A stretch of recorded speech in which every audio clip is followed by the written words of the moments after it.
Welcome to the Golf Improvement Podcast, episode 100. Welcome to the podcast for golf lovers and enthusiasts who are looking to take their games to new heights. Dedicated to custom club fitting, short game improvement, and effective practice to improve your golf game. This is the Golf Improvement Podcast with your host, Tony Wright.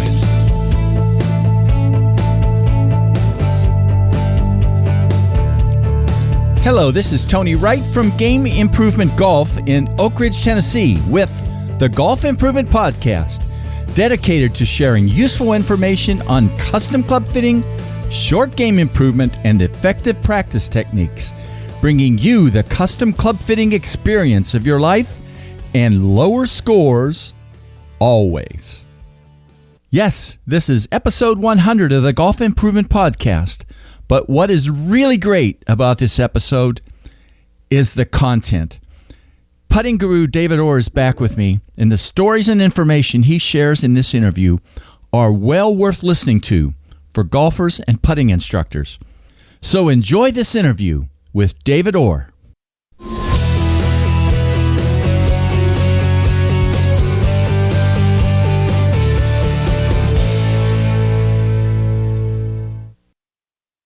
Hello, this is Tony Wright with episode 100 of the Golf Improvement Podcast. And I'm excited that David Orr, world-renowned putting instructor, agreed to do this episode with me. It's a welcome back for him. David is the creator of the tremendous putting instruction website, Flat Stick Academy, but he's also back home at Pine Needles Lodge and Golf Club in Southern Pines, North Carolina. David, I know you're swamped with lots of stuff, which is good. Thanks for doing this today. Oh, Tony, thanks for having me. It's an honor to be back, obviously, and then for the 100th episode, that's pretty special. That's kind of fun to get to, it's been almost 4 years that I've done this. So it is kind of neat to have a milestone like that. Well, what I hope we can talk about first, let me mention one other thing first. I looked at that press release that was done about you being at Pine Needles. I'm going to talk a little bit about it, but one of the things that really caught my eye in there, I know it's going to be part of what we talked about, it said you offer suggestions and directions to golfers. And those of us who've heard you talk about, how to be a great instructor, I think those are really important words rather than you got to do this. So I think we'll come back to that. But first of all, you've been at Pine Needles now for a number of months, and share a little bit about your really neat facility there and what's exciting for you about being there. Yeah, well, it's a homecoming for me. I taught at Pine Needles under Peggy Kirkbell, the legend. From 2000 to 2004 before I came here to Bowie's Creek at Campbell University. So it's quite an honor to have the Bell family ask me to come back to Pine Needles and as a home base. And they asked me to bring my Flat Stick Academy down there and to operate out of Pine Needles. And what's been really cool is renovating the Learning Center. I joke around, I said some of the electric tape that's on the mirrors that I put there 15 years ago, and there's actually also a box upstairs that I put up there from Titleist. Wow. Upstairs where I'm going to eventually put a putting green up there as well. So, yeah, we've repainted it. We've put a ton of technology in there. Obviously, the technology we've put in there is Sam Putt Lab 6, Sam Putt Lab 3D, a putting perfection platform. We just installed PuttView, which is really cool. True Spec putter fitting, which is brand agnostic. I've got 27 different heads and different shaft lengths and different grips. And, of course, the 3D research, the GBD 3D system, the Paul Hema system. And we're constantly adding technology. So my next project is turning the upstairs into an indoor putting green. So that's what's next on the agenda. But after a bunch of travel, of course, I've got to travel the next 6 weeks. So 6 weeks. Wow. I didn't realize it was that much. Boy.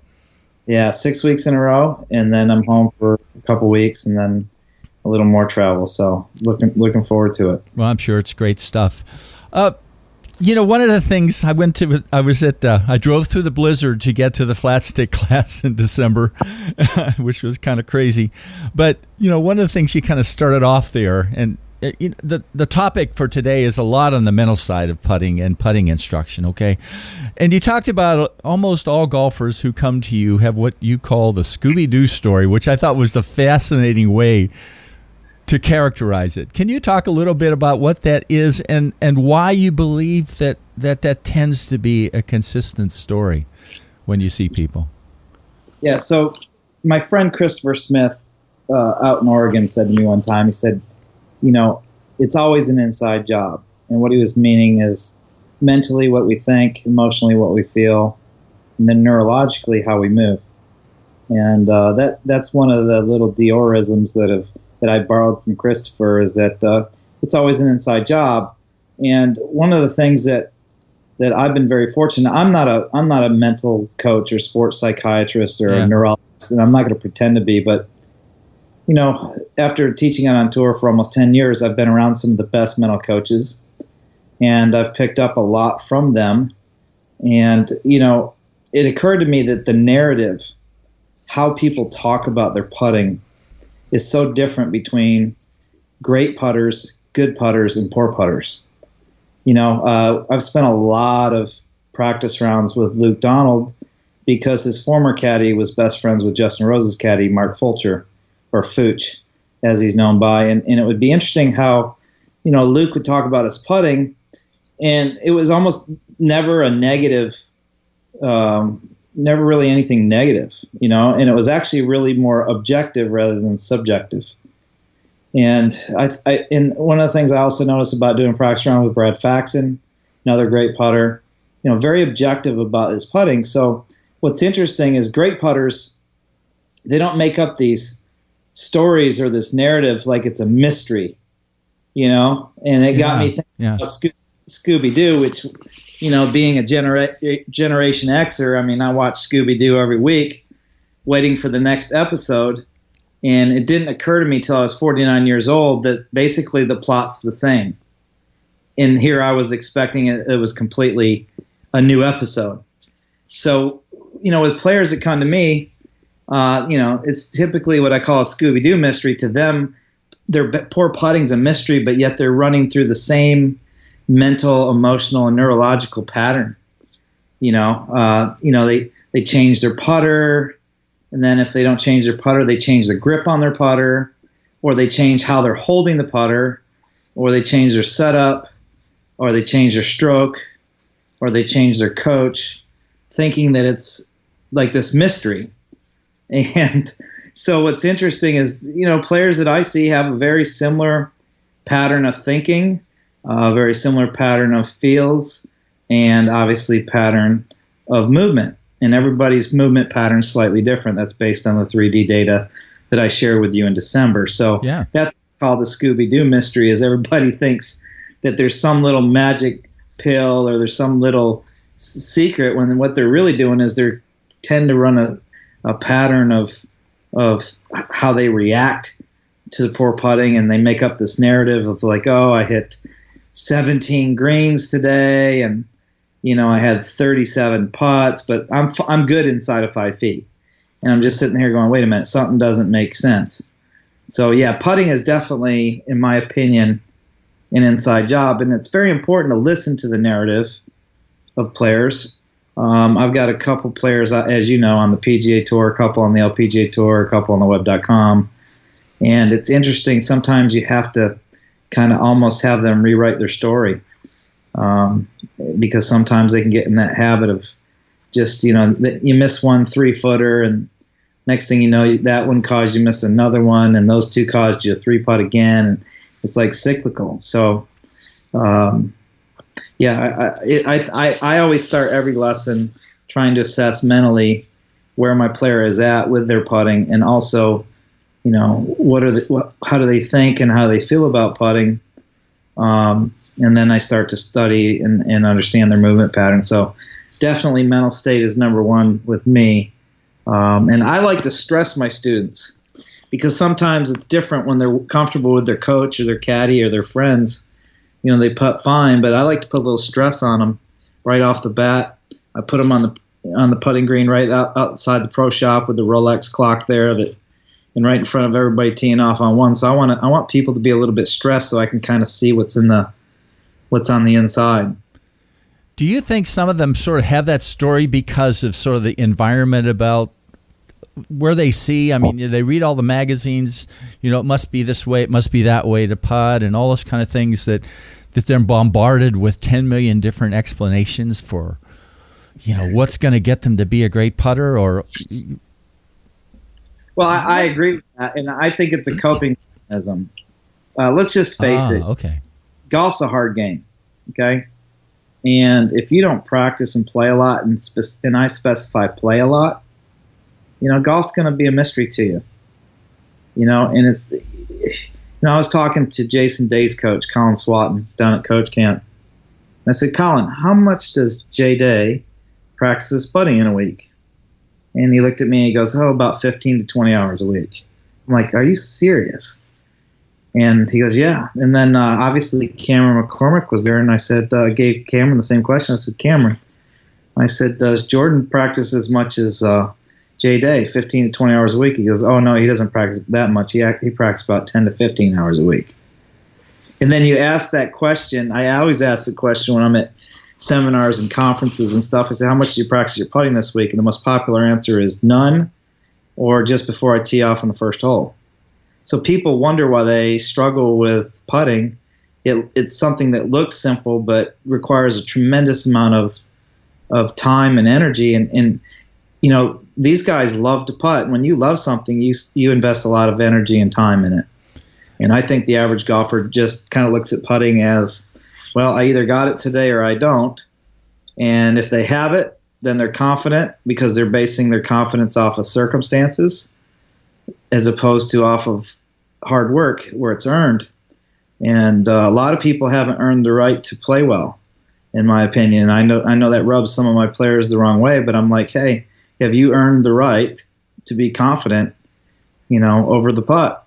And some people, the reality is they have not, and they know it. They know they've been using gimmies out on the golf course. That's one rule that we have with my players: no gimmies. You have to hold out, because someday you're going to have to face that little 2-footer, that little 3-footer, and in the back of your mind, well, geez, I've been doing gimmies all week, and now I got a pencil and a scorecard in my hand, and I got to hold this thing out. So, yeah, I think a lot of people are setting themselves up to be able to having to cope with a very hard part of the game, which is putting. So, but then I'm guessing you can really tell when somebody comes to you too, and when their story is so much different, right? I mean, yes. There's some obvious differences to the story. Well, perfect example this morning. So here's what's unique about Pine Needles. I've taught on the PGA Tour for quite some time. I've got 3 LPGA girls here in 1 week here at Pine Needles, which is pretty cool.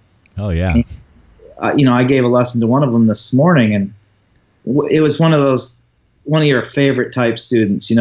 When you left them, you told them what to work on. They worked on it. They came back. It's actually better than you expected. And I told her that this morning. I'm like, wow.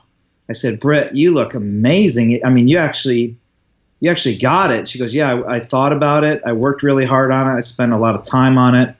And she also said something very interesting. She spent a lot of time thinking about it and doing it. And she goes, I'm always committed to doing something when I know it's the right direction. And I think getting back to what you said, when people are reading all this stuff, or magazines, Golf Channel, whatever, they don't know which direction to head in, because most putting instruction doesn't have, it's not organized. It's just throwing what we talked about, throwing stuff on the wall to see if it sticks. Yeah. So that was an amazing lesson this morning. And I wouldn't say that I gave a great lesson. I would say that she was a great student, which is another topic in itself. Is how in school you've got A students, B students, C students, and the dreaded others, right? Yeah. And if you look at the bell curve, there's a lot of average students out there. Well, there's a lot of average golfers out there, and that applies to lesson takers too. And it's pretty amazing when you have an A student show up, and I'm not just saying at tour level. I mean, one of my best students of all time was Dr. Broadhurst, who came to me shooting 125, and after 4 years, he shot an even round par golf of 71. Jeez. And he's probably my greatest student of all time, but not my greatest player of all time. But this morning, Britt was just absolutely amazing. She'd done everything I'd asked her to do, and then some. And how rare is that you see that either on the lesson tee or the putting green, that the student actually went above and beyond what you'd asked of them to do. Yeah. I just finished, the reasonably new Pia Nielsen book, right? The Be a Player book. Yeah. And there's I don't know if have you read it yet? I assume you have. But. You know what? That's one of those books, and Pia and Lynn have always been excellent coaches, and that's a must read for everybody. I don't get a nickel when I say this. Yeah. That is a must read. Be a Player. What a title and what a book. It's a must read. All my students, I highly recommend that book.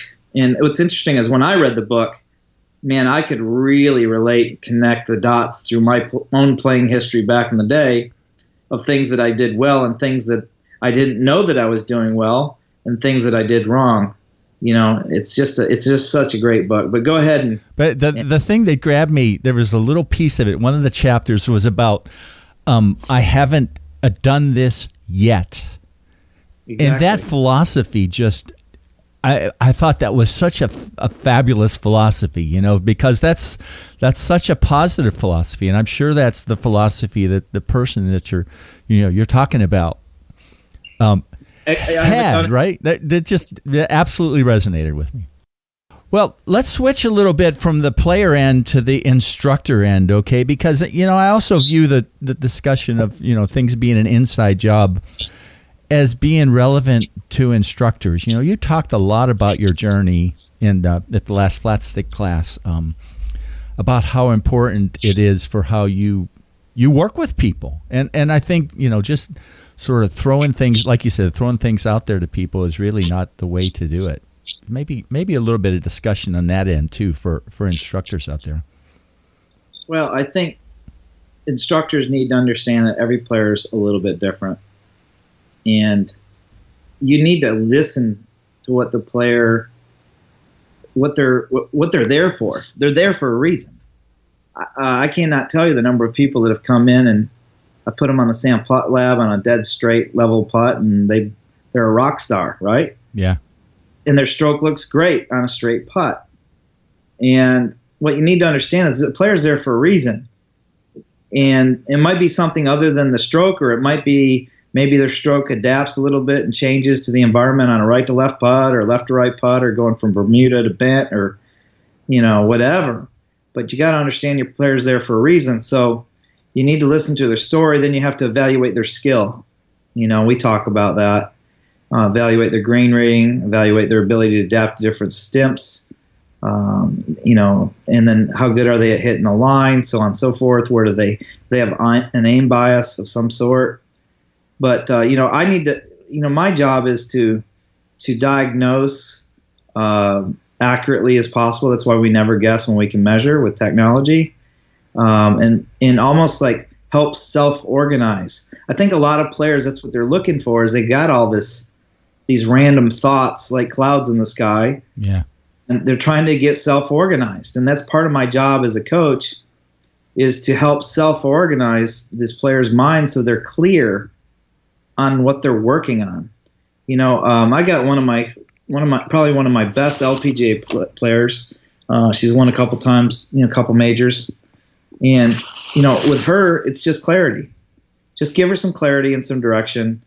She's talented enough, she'll figure it out and she'll win, whereas if you give too much information and there's not clarity there, then she gets confused and distracted, and then, she just, an average to above average performance is pretty much what you get. So I think as a coach, it's so important to help self-organize your player on what are the priorities, what's the one priority at address that I need to focus on? Okay, it's making sure that the shaft lean is relatively neutral, because I have a tendency to be leaning it backwards. So my one priority to address is shaft lean. Well, what's my one priority in my stroke? Well, for me, it's making certain that everything works together or in sync. So when I've got those two things working, and that's what I'm working on, I'm very clear in the direction of where I'm heading and why I'm doing it. That makes sense? Yeah. So, and the people that you were talking about, the tour people that are way more motivated, how much more difficult can it be for somebody that has a hard time, being able to grasp those things, right? The sort of average player. That's where it gets, in some ways, not tough with coaching, but being able to feed them just the right amount of information, right? Well, here's one of my flaws as a coach, being a Generation X guy, and also a big fan of Lou Holtz and Bobby Knight and Napoleon, which I'm kind of been accused of being a mix of all three. One of my favorite movies is A Few Good Men, and what did Jack Nicholson say in that movie? You want the truth, you can't handle the truth. And I think the average golfer can't handle the truth that putting's hard and that it requires a higher level of awareness of what you're doing. Awareness of the environment. Did you see how the green changed? Did you see how the temperature changed? Did you notice where you're standing on the slope? I think the level of awareness is what I see that's different from the amateur golfer and the professional golfer, and a lot of that just has to do with spending a lot of energy and time on the putting green and becoming aware of changes in the environment, becoming aware of their stroke and what they feel. Usually, people feel the weight of the putter, or they feel the motion of the stroke, or they might feel a certain part of their body or whatever. But tour players are really, really in tune. And I think it's just a different level of awareness and a different level of adaptability. And tour players make adjustments really quick. I gave a lesson to about an 18 handicapper the other day. It was yesterday. And just changing the position of his thumb and forefinger took an entire 90 minutes. And he was still not comfortable with it. Whereas with the tour player, I'll say, here, shorten your thumb a little bit and extend your forefinger slightly. They do it within a stroke or two. Yeah. You know what I mean? So, I don't think it requires any talent or skill to change your thumb and forefinger position. I think it has to do with, well, geez, I haven't made a lot of changes in my life, and gosh, you just changed my entire. I giggled. I said, gosh, all I changed was your thumb and your finger, your hand or your arm. And you would have thought that, it completely changed everything. So, and to fairness for amateur golfers, there are some great students that are amateur golfers as well. I've had some great amateur students. And so it's just, I guess that's where everybody's individually different. And as a coach, you need to be really in tune with where your player's at throughout an entire lesson. You have to know where they're at, where they're coming from, how they see it, how they feel it, how they learn it. And not everybody learns the same way. Yeah. Sometimes you have to show people visually. Sometimes you got to give them a training aid to get an idea. Sometimes you got to take the training aids away. Sometimes you got to demonstrate to them what they're doing and what you'd like them to do. Sometimes you got to just get them to do some reps to feel it. So you got to really, as a good coach, needs to be really in tune with each student and how each student's a little bit different. And not attempt to be, sort of cookie cutter-ish about different things that you do. Yeah. So I think every young coach has gone through that phase of being a method or a system coach, because that helps with self-organization for the coach. Being a method teacher, put the ball here, put the hands here, hold it like this, stand like this, make a backstroke like this, and a forward stroke like that. Teaching a method and system to everybody, it's easy coaching. And in some cases, if you got great students, you help some folks, but you're not helping everybody. You know what I mean? Yeah. And that's the hard thing to do as a coach yourself, is to adapt and adjust to everybody that comes to your facility and invest their time. You got to realize a lot of these people have either flown or driven a long way to see you, or they've saved up some money to see you, or they've waited. In my case, people have waited, 4 to 8 weeks to see me, which I guess is a good problem to have. Yeah. But you got to realize where this person's coming from. Does that make sense? Oh yeah, I think it's very important. That's right. Yeah. I mean, and I don't know why empathy. I mean, you have to feel a little bit about where they're at, right? Yeah. Well, you better know where they're at and where they're coming from. And then the cool thing is changing how they see it, changing how they feel about it, and how they do it. And when you get that text, I usually don't believe the text after the first week. Yeah. I just know that's placebo. But when you get the text about 3 months down the road or 6 months down the road, and you go, okay, I shot 67 and I had 25 putts. I broke my high school record. I mean, I got that text 2 weeks ago. How cool is that? Oh yeah. Or you get the text, I earned my full status on the web.com, or I won my club championship for the first time when everybody at the club said I'd never beat so-and-so, or I won I'm playing in the Masters because I finished, I won the U.S. Amateur, or I won the Mid-Amateur, or I won the State Open. I mean, these are the texts and the phone calls and the emails and the voicemails that are just, that's why I do what I do. Yeah. Yeah. And I'll tell you what's even cooler, and a lot of people don't know this about me, but I love to take a golfer that's never even touched the club, and you could from a distance, you couldn't tell what their handicap was. You take, and that's what's really fun, taking somebody that hasn't been soiled at all by instruction or anybody, and teach them some basic core principles and fundamentals, and they get better.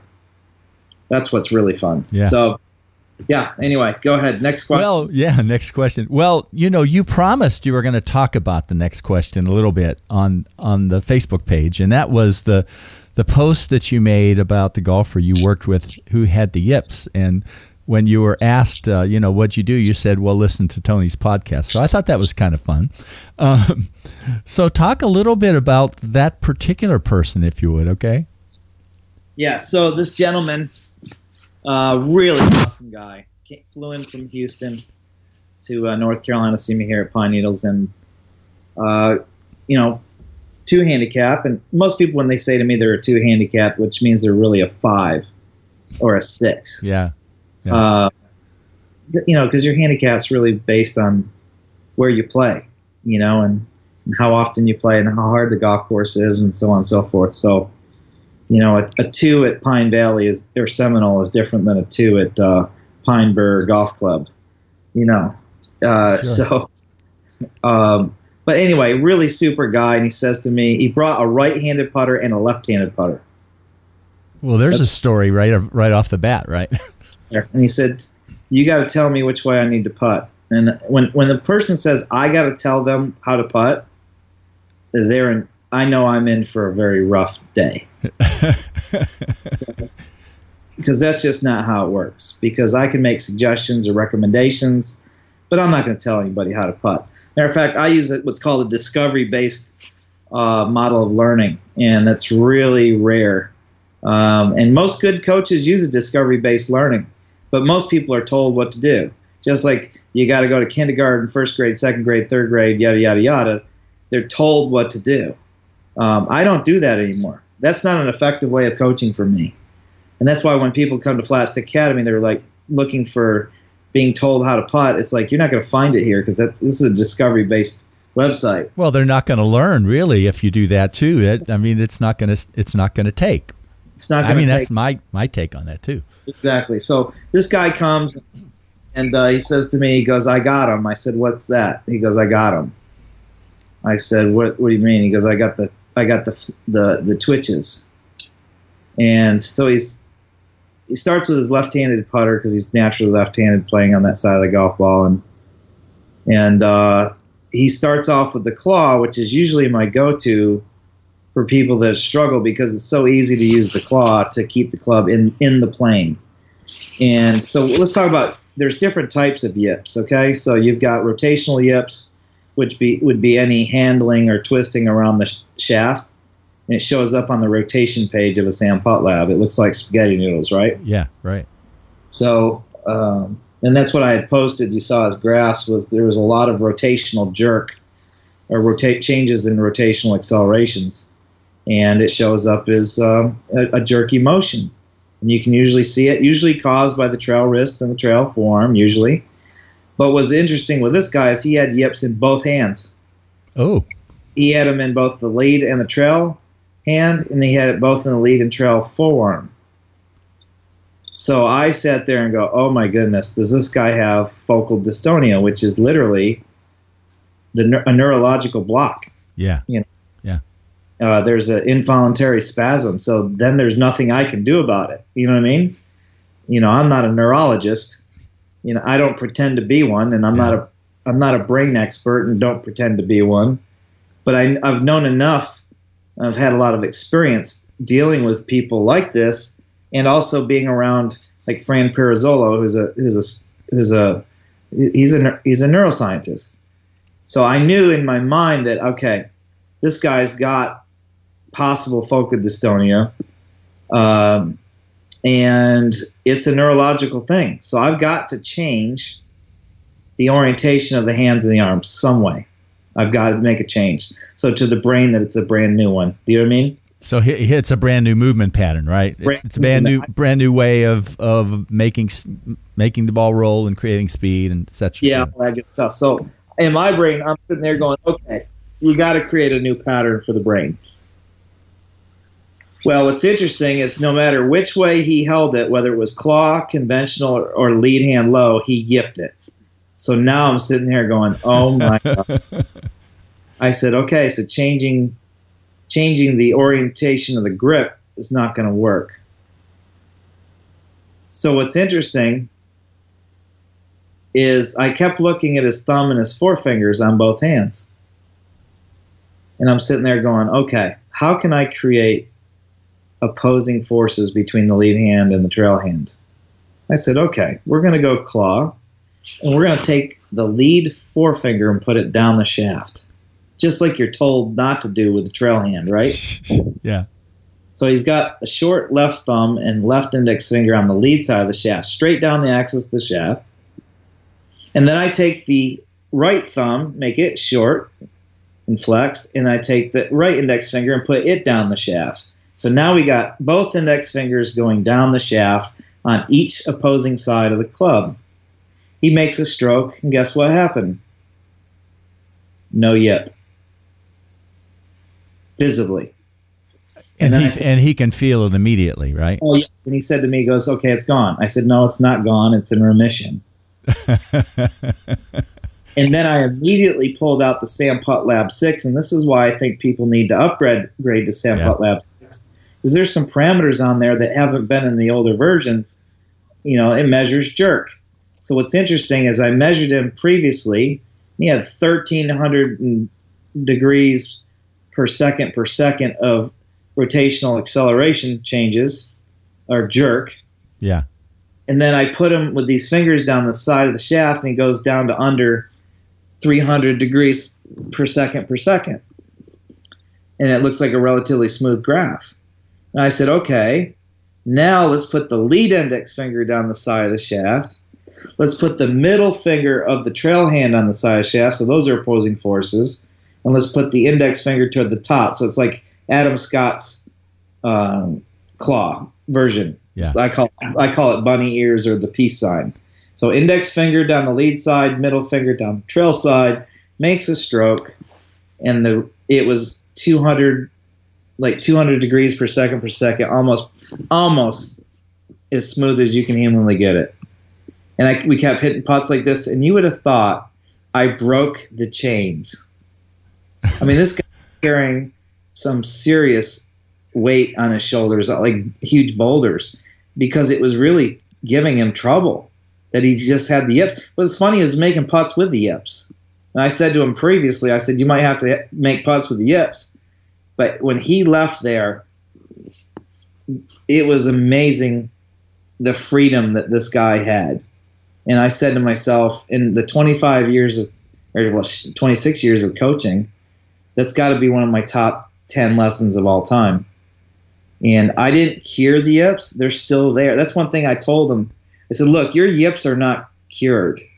If you keep running the same narrative, Scooby-Doo, fear, anxiety, etc., the yips will creep into. They'll find some other way to manifest themselves. Yeah. This new pattern too. So I said, you better be careful of the story you write about your putting, and especially of your little buddies that you play with. Be careful of what you listen to. And so what was cool is the technology and the data backed up and supported what I was doing. And to me, that was absolutely, like I said, I didn't cure the yips. That pattern's still there. And what was funny is he got enough courage that, okay, let's see if this one yips. So I'm going to put my thumb and forefinger like this and like this, like it used to be. Sure enough, it yipped. And then he'd go like this, and he'd put his fingers the way I told him to do it, and the yip would go away. So it was like he was getting some courage to sit there. He goes, man, you're right. He goes, this is an inside job. I said, absolutely. So that was pretty cool. And I had to also change his arm position just a little bit, elbows slightly outside the shoulders, a little more crouch posture.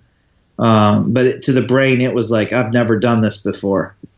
So that was really cool. Can somebody like that, this is maybe a wild question, or a follow-on, but can he help himself by almost practice what he was doing and yipping and go the other way just so he can feel the differences? I mean, to not be afraid. Do you know my question there? I mean, like practice making mistakes, okay? Yeah, which is totally what people think is wrong. It's actually the way we learn. Yeah, right. My mom taught me the difference between hot and cold by saying, do not touch the stove. Well, what did I do? You ran out and did it just to see what the heck is going to happen, right? I burnt my hands and I cried like a baby, right? Like when I put my fingers inside the stove in the living room that was running to heat the house just to see what would happen. Yeah. Yeah, and guess what you learned? You learned what hot was, right? Yeah, right. I grew up upstate New York, and you all seen the Christmas Story, right, or whatever it was. Oh yeah. Don't put your tongue on a frozen pole, right? So we unfortunately as adults, we don't realize that we learn by making mistakes. That's how we learn to self-correct. Yeah. And we lose that as we go through education. We think learning is memorization because we're set up to go through kindergarten, elementary school, junior high, and high school and college to memorize a bunch of information. And then we show up on the lesson tee trying to get as much information as possible and memorize it. I got a great story. Remember, most stories are lies. This one happens to be true. I had this guy that came to a school, and we gave him a manual. And he takes the manual, and he puts it down on the ground, and he's trying to go page by page by the manual. And I said, what are you doing? He says, well, I've got the manual. I'm just going to make sure I'm doing it correctly. I said, that's not how you learn. He goes, well, that's how I learn. Yeah. I said, dude, that's not how you learn a movement pattern. He goes, well, then you tell me how I'm going to learn a movement pattern. I said, easy. I said, take the face back open. Now close it. Take it back closed. Now open it. Now keep it square. He goes, why would I ever do that? I said, because I'm creating awareness of the club face. So what's interesting is we learn by doing. We learn by hitting it fat. We learn by hitting it thin, off the toe, off the heel, solid. We learn to hit it low. We learn to hit it high. When we start to become familiar with the golf club, then our hands, and then our arms, and then our shoulders, and our hips, our legs, and our feet, and our balance in the ground. You learn by doing. And Peggy Kirk Bell, who now obviously the matriarch of Pine Needles, who's passed away, she taught me that a long time ago. It's not about the kid with the most information wins. It's not about how much information you know and how much you know. It's what you can do, and can you distinguish the differences from those similarities.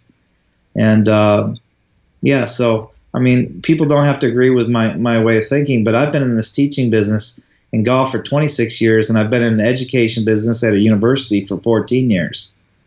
And I can tell you how most people learn, and everybody learns just a little bit differently, but learning in the classroom versus learning a movement patterns are two different things. Yeah. I think that's the ending question that I had, but I'm going to let you amplify anything else at the end, for golfers and instructors that you want to pass on that. But telling people, helping people figure out how to learn for themselves is like big time.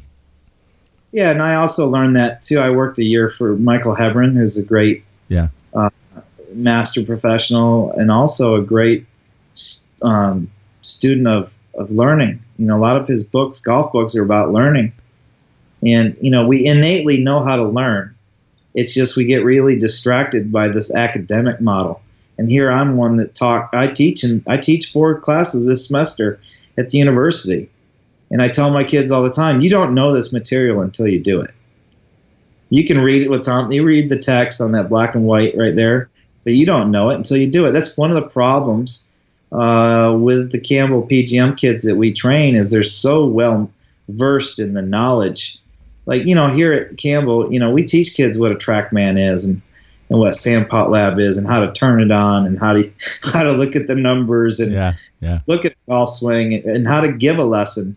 We're one of the rare PGA golf management programs that do that. But the problem is the kids come out of school, being a millennial, and they expect, okay, well, I've got all this information. I should be able to do Mr. Orr's job now, and I should get paid like that. But the problem I don't understand is they don't have any experience. What's going to happen when that guy hits a hosel rocket in your lesson? What's going to happen when the person breaks down and starts crying because their wife left them? What are you going to do when this player who was once a great golfer has totally lost confidence in their game?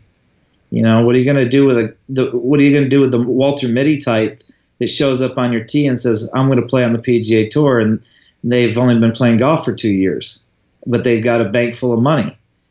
So these kids, even though they have tremendous, they've been educated, they have tremendous knowledge and information, but they don't have experience.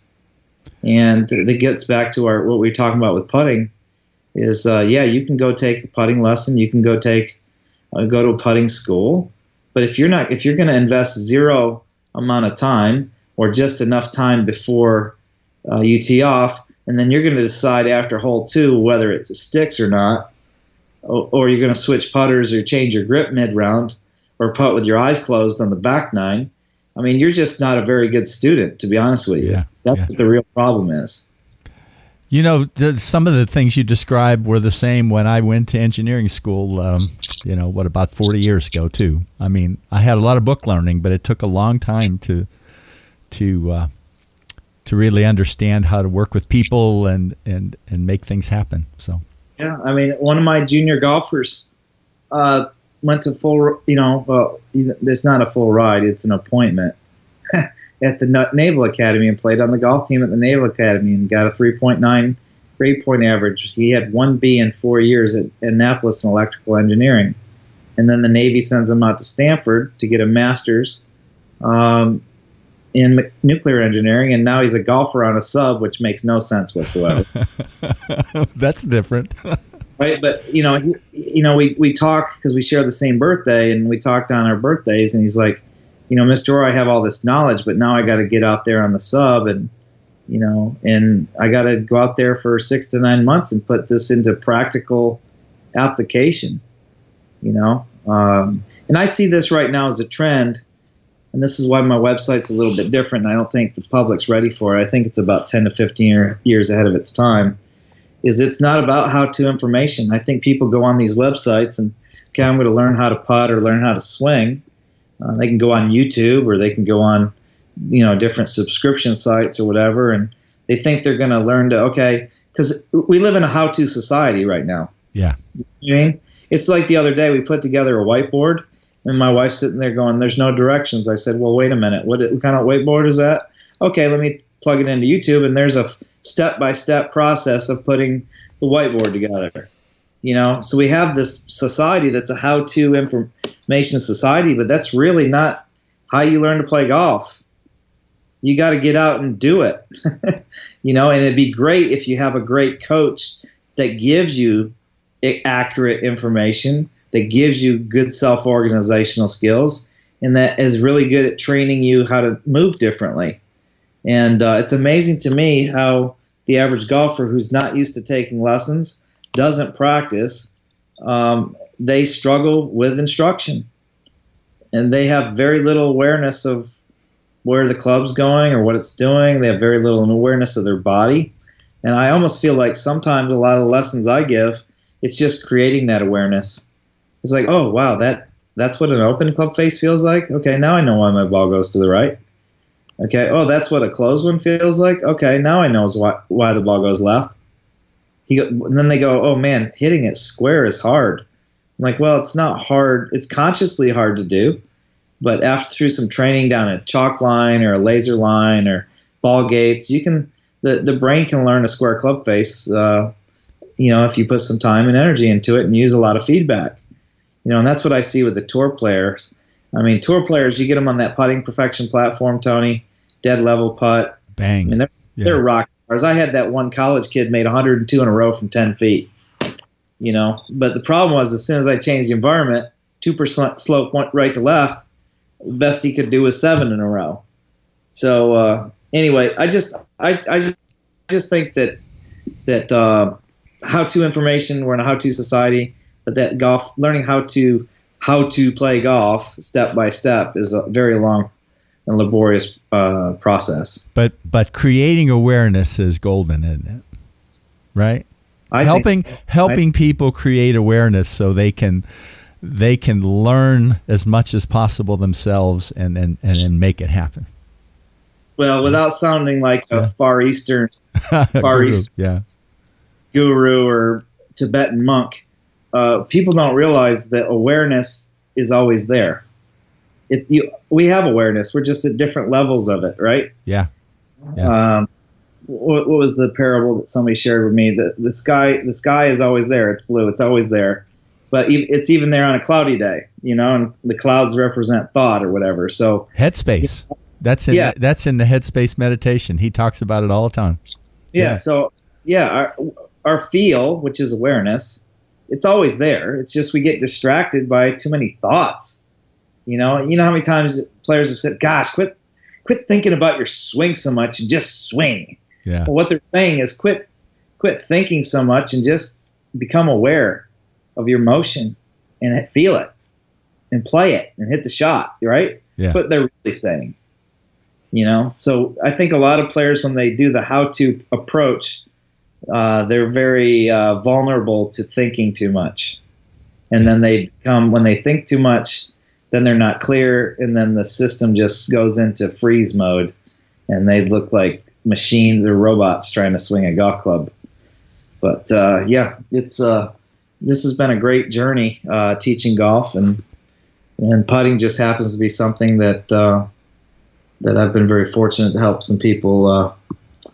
Well, you've made it clear too when we've been together at the classes that you feel very fortunate to get to do it too. So that's a lot of fun for those of us who get to learn from you. So yeah, I know our get-togethers are always great. They've gotten bigger and bigger every time we do them, and I learn a lot from those sessions as well. So we got a great group of guys from all over now all over the world, and it's just great fun to get together and talk about putting, and it's just great to hear different experiences. Different experiences on it. Exactly. Yeah. Well, that was a pretty good podcast 100, David. I think we did it all right. Well, I hope so. And, to our listeners out there, find a good relationship with your coach. It's not about who knows the most. It's who can communicate with you the best. We'll leave on one last little story here. So One of my players, she's one of the best players in the world, and she's been coached by Butch Harmon and David Ledbetter, and the list goes on and on and on. And what's interesting was after our first lesson, within 12 hours, I had a contract from her agent. And I said, wow, that was pretty fast. And he said, you guys relate like yin and yang and peanut butter and jelly, and it's the relationship that she was looking for. So for you listeners out there, find a coach that you can communicate with, and you develop your own language and terminology and what things mean, and let them help guide you into playing better golf. And that's what I think is important. That's why every time I got a player that wants to work with me, I want to find out about who coaches them and make sure that relationship stays intact.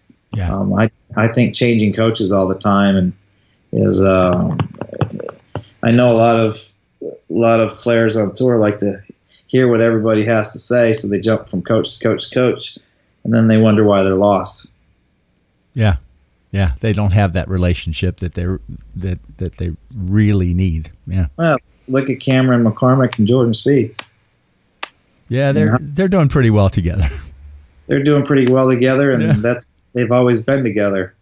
And I think that's a big mistake that I see of young tour professionals. They think they get to the tour, and the coach that helped them get through college and onto the tour, they leave them because they think, okay, well, now I'm on tour, I need to get a tour name coach, and next thing you know, that relationship has been threatened and even torn apart at times. So, yeah, I think for your listeners out there, Tony, I think it's vital that even if the coach isn't 100% correct, maybe he can find somebody that is a consultant that would help him and help you. I do that a lot of times. Like tomorrow morning, I got an LPGA player coming in with her full swing coach, and she's been with her whole career, and it's very important to maintain that coach relationship. And for me, I'm just being a consultant. Yeah.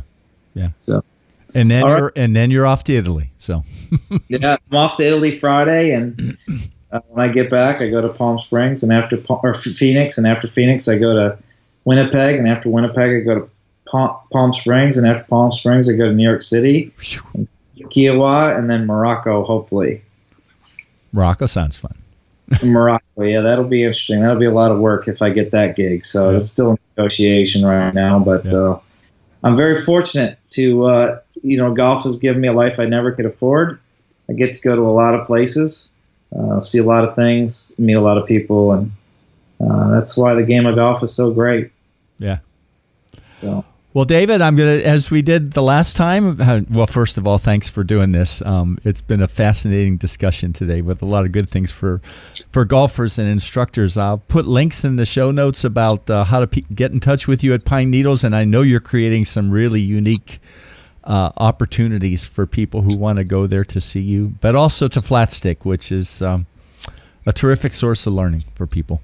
So. All right, Tony. Thank you so much. Thanks, David. Hang in just a second, and I'll turn the button off. Appreciate it. Taking your game to new heights. www.gameimprovementgolf.com.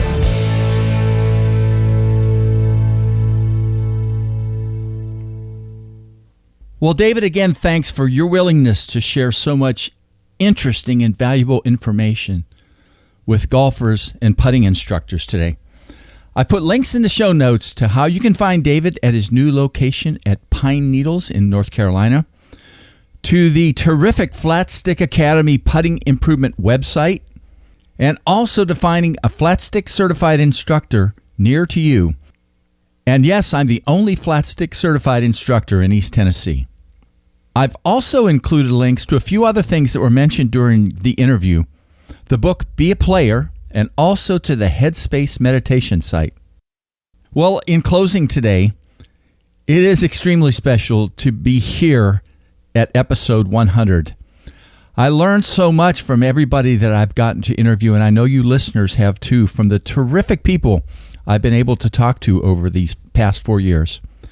And my goal for the future is to make the next 100 episodes as good or better as the first 100. So a big thanks again to everyone who I've interviewed in these first 100 episodes, and also to all of you listeners to my podcast. Well, that's it for today. I'm looking forward in 2 weeks to doing episode 101 with Chris Hillary, the founder of Aerotech Golf, manufacturer of the Aerotech steel fiber golf shafts. We'll dive into information about graphite shafts that can improve your knowledge and also improve your game. See you in 2 weeks.